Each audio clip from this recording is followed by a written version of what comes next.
दोस्तों, सबसे पहले सब्सक्राइब करें, नोटिफिकेशन बेल दबाएं और सबसे पहले वाली ऑप्शन ऑल करें, जिससे हमारी आने वाली नई वीडियो की नोटिफिकेशन आपको फ़ौरन मिल जाएगी।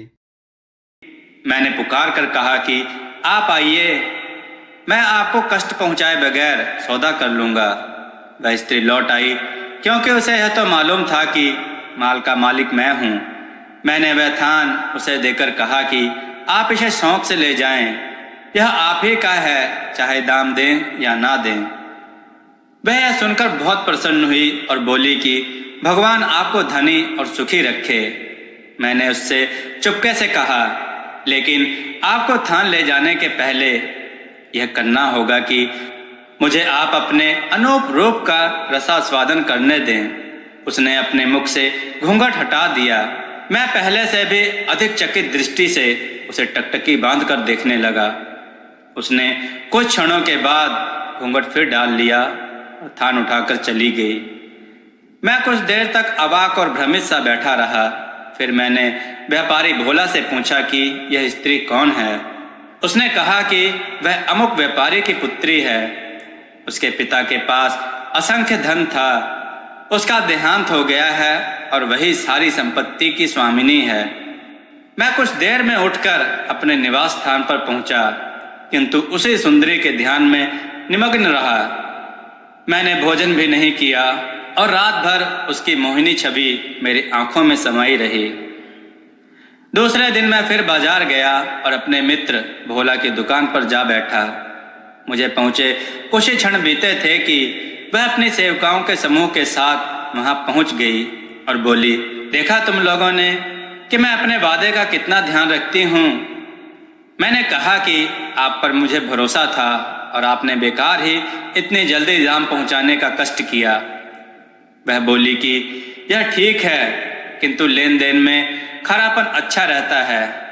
यह कहकर उसने 6,600 स्वर्ण मुद्राओं की थैली मुझे दे दी और मेरे पास बैठ गई। मैंने कुछ क्षणों में, जब भोला तथा अन्य लोगों का ध्यान इधर ना था, उससे प्रेम का निवेदन किया। उसने कुछ उत्तर ना दिया और उठकर चली गई।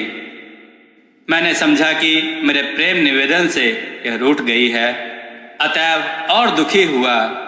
कुछ देर बाद मैं भी वहां से उठकर निरुद्देश्य ही एक और चल दिया। काफी दूर जाकर जब एक गली में पहुंचा तो किसी ने मेरी पीठ पर हाथ रखा।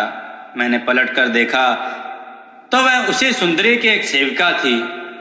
मुझे उसे देखकर खुशी हुई। उसने धीरे से कान में कहा कि मेरी मालकिन तुमसे बात करना चाहती हैं, तुम्हें बुला रही हैं।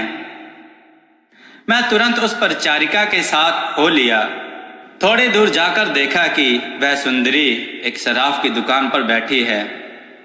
वह मेरी प्रतीक्षा अधीरता पूर्वक कर रही थी और उसने मुझे तुरंत हाथ पकड़कर अपने समीप बिठा लिया और बोली, तुम ही मेरे प्रेम में व्याकुल नहीं हो, मेरी भी यही दशा है। किंतु भोला के सामने यह कहना उचित नहीं था। उसने कहा कि या तो तुम मेरे घर चलो या मैं तुम्हारे घर आऊं। मैंने कहा, मेरा किराए का मकान तुम्हारे आगमन के योग्य नहीं है, मैं ही आ जाऊंगा।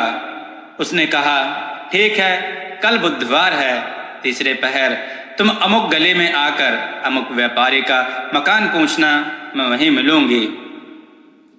मैं घर आ गया। वह दिन और रात बेचैनी से बिताई। दूसरे दिन सवेरे ही मैंने बढ़िया कपड़े पहने। निश्चित समय पर एक थैली 50 स्वर्ण मुद्राओं की अपनी कमर में बांधकर उस सुंदरी की बताई हुई गली में पहुंचा। मैंने एक आदमी से उसका मकान पूछा तो उसने बता दिया।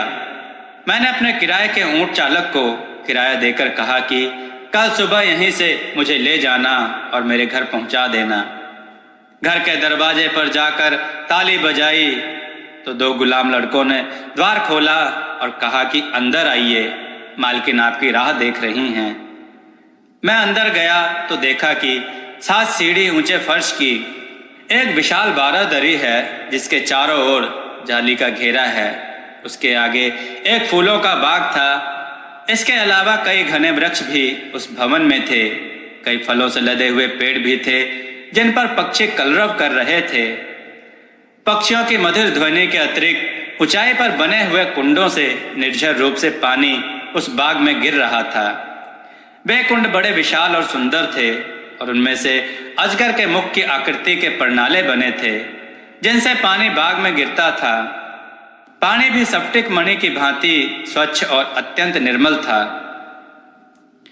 दोनों गुलाम मुझे एक मकान में लेकर गए जो अत्यंत सुंदर था और उसमें भांति भांति की सजावट की चीजें रखी थीं।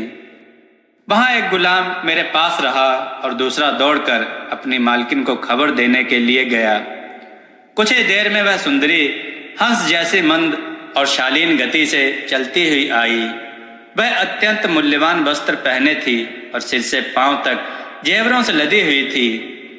उसे देखकर मैं खुशी से पागल हो गया। वह भी मुझे देखकर अत्यंत प्रसन्न हुई। हम दोनों एक दलान में बैठकर बातें करने लगे। कुछ देर में भोजन बन गया। हम दोनों ने साथ ही भोजन किया और फिर बातें करने लगे।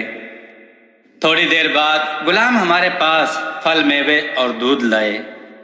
कुछ सेवकाएं मीठे स्वर में गाने लगी और कुछ अन्य प्रकार की परिचर्या करने लगी। मेरी प्रेमिका भी अपने हाव भाव, अपने मधुर गायन से मेरी प्रसन्नता बढ़ाती रही।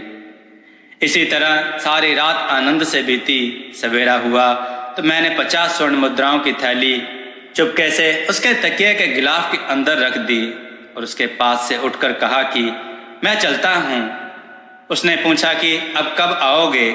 मैंने कहा कि आज शाम को फिर आऊँगा। वह हंसी खुशी मुझे द्वार तक पहुँचा गई। सवारी के लिए ऊँट वाला दरवाजे पर मेरी प्रतीक्षा कर रहा था। ऊँट पर बैठकर मैं अपने घर आया और ऊँट वाले से कहा कि शाम को मुझे फिर उसी मकान पर पहुँचा देना। अपने घर से मैंने तरह तरह की खाद्य वस्तुएं उस सुंदरी के घर भिजवाई। शाम को निश्चित समय पर ऊँट वाला आया। मैंने एक और 50 स्वर्ण मुद्राओं की थैली कमर में बांधी और अपनी प्रेमिका के साथ सारी रात बिताकर सुबह फिर चुपके से वही थैली उसके पास छोड़कर विदा हुआ। इसी तरह मैं काफी समय तक उसके यहाँ जाता रहा और रोजाना 50 स्वर्ण मुद्राओं की थैली उसके पास छोड़कर आता। कुछ ही समय में मेरा सारा धन समाप्त हो गया और मैंने उसके यहाँ जाना छोड़ दिया। धनाभाव में मेरी बुरी हालत हो गई और मेरे समझ में नहीं आ रहा था कि क्या करूं। एक दिन सवेरे के समय मैं शाही किले के पास घूमने गया। वहां काफी भीड़ भाड़ थी। अचानक मैंने देखा कि एक आदमी घोड़े पर सवार आ रहा है और उसके जीन से एक लंबी डोर के सहारे एक स्वर्ण मुद्राओं की थैली लटक रही है। संयोग से एक लकड़हारा उसके समीप से निकला। उसने लकड़ियों की खरों से बचने के लिए घोड़े का रुख यकायक फेरा। इससे वह थैली मेरे बिल्कुल पास आ गई। मैंने लालच में आकर थैली को झटके से अपने कब्जे में कर लिया। सवार ने जब देखा कि थैली गायब है तो अपनी तलवार म्यान के अंदर रखे हुए ही उसे मेरे सिर पर मारा। मैं गिर पड़ा। आसपास के लोग उस सवार को बुरा भला कहने लगे कि तुमने इस बेचारे को क्यों मारा। उसने कहा, तुम लोगों को कुछ भी नहीं मालूम, यह चोर है और इसने मेरी थैली चुराई है। मेरे दुर्भाग्य से उसी समय सिपाहियों की गश्त आ पहुंची। गश्त के मुखिया यानी दरोगा ने पूछा कि भीड़ क्यों लगाए हो। सवार ने अपनी थैली के खोने की बात कही। दरोगा ने पूछा कि तुम्हें किसी पर शक है या नहीं। तो उसने मेरी ओर इशारा करके कहा कि थैली इस आदमी ने चुराई है। दरोगा ने पूछा तो मैंने इनकार किया। फिर भी सवार ने जोर देकर कहा कि चोर यही है। अब दरोगा ने सिपाहियों को आदेश दिया कि मेरी तलाशी ली जाए। मेरी तलाशी ली गई तो थैली मेरे पास से निकली। दरोगा ने सवार से कहा कि अगर यह थैली तुम्हारी है तो कुछ पहचान बताओ जिससे सिद्ध हो सके कि थैली तुम्हारी ही है। उसने एक विशेष प्रकार के सिक्कों का नाम लेकर कहा कि इस थैली में इस प्रकार के 20 सिक्के हैं। थैली को खोलकर देखा गया तो उसमें वास्तव में उस प्रकार के 20 सिक्के निकले। दरोगा ने थैली सवार को दे दी और मुझे पकड़कर मंत्री के सामने पेश कर दिया गया। मंत्री ने आदेश दिया कि इसका दाहिना हाथ काट दो क्योंकि चोरी की यही सजा है। मेरा हाथ काट दिया गया। फिर मंत्री ने कहा कि यह तो चोरी का दंड हुआ, इसने झूठ भी बोला तो इसलिए झूठ के दंड स्वरूप इसका एक पांव भी काटा जाए।